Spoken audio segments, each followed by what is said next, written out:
एक महत्त्वाची आणि मोठी बातमी आता आपण बघूया। नाशिकमध्ये महायुती पाठोपाठ आता महाविकास आघाडीमध्ये सुद्धा बिघाडीची चिन्ह दिसतायत। कारण ठाकरे गटाने उमेदवाराच्या नावाचा ठरावच केल्याने काँग्रेस आणि शरद पवार गटाने नाराजी व्यक्त केली आहे। नाशिक मध्य या जागेसाठी काँग्रेस आग्रही असल्याची माहिती मिळतेय। नाशिक मध्य ही जागा कोणत्याही परिस्थितीत काँग्रेसला सुटली पाहिजे असा काँग्रेस बैठकीत ठराव झालाय, अशी माहिती काँग्रेसच्या प्रवक्त्या हेमलता पाटील यांनी दिलेली आहे।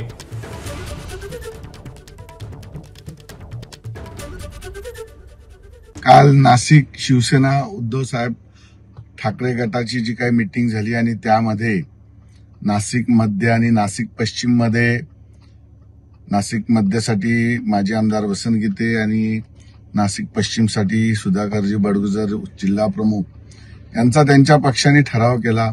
परंतु महाविकास आघाडी म्हणून लढताना अजून स्टेट लेवलवरती कोणता मतदारसंघ कोण लढणार, शिवसेना लढणार, काँग्रेस लढणार की राष्ट्रवादी काँग्रेस पक्ष शरदचंद्र पवार गट लढणार, याचं माझ्या माहितीप्रमाणे अजून त्याच्यावरती निर्णय झालेला नाही। परंतु महाविकास आघाडी म्हणून ह्या गोष्टीचा खुलासा झाल्यानंतर पक्ष देईल ती भूमिका आम्ही मान्य करू।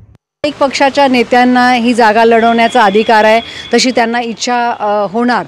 परंतु काँग्रेस पक्षाच्या दृष्टीने विचार केला तर मी इच्छुक आहे, मी तयारीला सुद्धा सुरुवात केलेली आहे। ही जागा नक्की काँग्रेस पक्षाला सुटेल असा मला विश्वास आहे।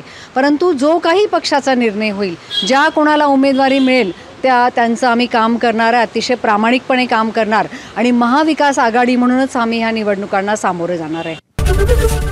एबीपी माझा, उघडा डोळे बघा नीट।